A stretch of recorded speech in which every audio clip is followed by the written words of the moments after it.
नमस्कार किसान भाइयों, आज हम बात करेंगे जई की खेती के बारे में। जई यानी ओट्स एक बहुत ही बढ़िया चारा फसल है। अगर सही तरीके से खेती की जाए तो आप 1 हेक्टेयर में 50 से 60 टन तक चारा पा सकते हैं। इतना ही नहीं, आप 200 से 400 किलो तक अनाज भी निकाल सकते हैं। बढ़िया बात यह है कि आप 3 से 3.5 टन तक अनाज भी पा सकते हैं अगर आप ठीक से खेती करें। तो चलो, आज हम जई की खेती के पैकेज ऑफ प्रैक्टिसेस के बारे में जानते हैं। जई हमारे पशुओं के लिए बहुत ही पौष्टिक आहार है। इसमें 10 से 12% तक प्रोटीन होता है और 30 से 35% तक ड्राई मैटर होता है। ये दूध देने वाले जानवरों और खेती में काम आने वाले जानवरों के लिए बहुत ही फायदेमंद है। जई को बरसीन या लूसन के साथ मिलाकर खिलाना और भी अच्छा रहता है। और हाँ, जई के अनाज से दलिया भी बनता है जो इंसानों के लिए बहुत हेल्दी होता है। जई एक अच्छी क्वालिटी का अनाज है। अक्सर किसान भाई जई की खेती में बीज का सही चुनाव नहीं कर पाते हैं, जिससे उपज कम हो जाती है। इसलिए ये बहुत ज़रूरी है कि आप अच्छी क्वालिटी का बीज चुनें। बीज चुनने से पहले ये ज़रूर देख लें कि वो आपकी मिट्टी और जलवायु के हिसाब से सही है कि नहीं। जई की कई किस्में हैं जैसे कि कैंट, अल्जीरियन, बनकर 10, कोचमैन, HFO 114, UPO 50। हल्के बीज को अलग कर ले, अन्यथा कमजोर तना और खराब उपज होगी। जई की बुवाई से पहले खेत की तैयारी करना बहुत जरूरी है। आखिरी जुताई से पहले आपको 12.5 टन FYM यानी गोबर की खाद प्रति हेक्टेयर डालनी चाहिए। इससे मिट्टी की उर्वरता बढ़ेगी और जई की फसल अच्छी होगी। खाद को अच्छी तरह से मिट्टी में मिला देना चाहिए ताकि वो पूरी तरह से मिट्टी में समा जाए। खेत की तैयारी गेहूं की तरह ही करें। जई की फसल के लिए खाद का सही मात्रा में उपयोग करना बहुत जरूरी है। आपको 80-40-0 किलोग्राम NPK प्रति हेक्टेयर डालना चाहिए। इसका मतलब है 80 किलो नाइट्रोजन, 40 किलो फॉस्फोरस और 0 किलो पोटाश प्रति हेक्टेयर।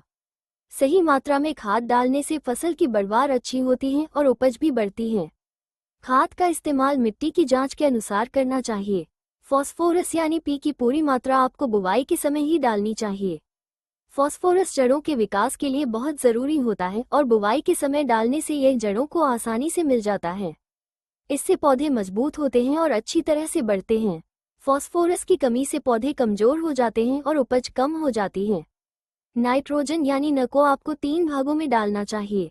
60 किलो नाइट्रोजन आपको बुवाई के समय डालना चाहिए। 10 किलो नाइट्रोजन पहली सिंचाई के समय और 10 किलो नाइट्रोजन दूसरी सिंचाई के समय डालना चाहिए। इससे पौधे को नाइट्रोजन की सही मात्रा मिलती रहती है और उसकी बढ़वार अच्छी होती है। नाइट्रोजन की सही मात्रा से उपज भी बढ़ती है। जई की फसल को गेहूं से ज्यादा पानी की जरूरत होती है। अच्छी उपज के लिए आपको 4 से 5 सिंचाई करनी चाहिए। हर कटाई के बाद सिंचाई करना जरूरी है। जई की फसल में सिंचाई के लिए सबसे जरूरी समय है टिलरिंग स्टेज यानी जब पौधे में कल्ले फूटते हैं। इस समय सिंचाई करने से पौधे में ज्यादा कल्ले फूटते हैं और उपज बढ़ती है। अगर आप जई को चारा और अनाज दोनों के लिए उगा रहे हैं तो पहली कटाई के बाद आपको 10 किलो नाइट्रोजन डालना चाहिए। इससे पौधे को नाइट्रोजन की सही मात्रा मिलती है और वह अच्छी तरह से बढ़ता है। पहली कटाई के बाद नाइट्रोजन डालने से चारे की उपज भी बढ़ती है और अनाज की उपज भी बढ़ती है। जई की फसल में खरपतवार नियंत्रण करना भी बहुत जरूरी है। आमतौर पर एक बार हाथ से निराई करना काफी होता है।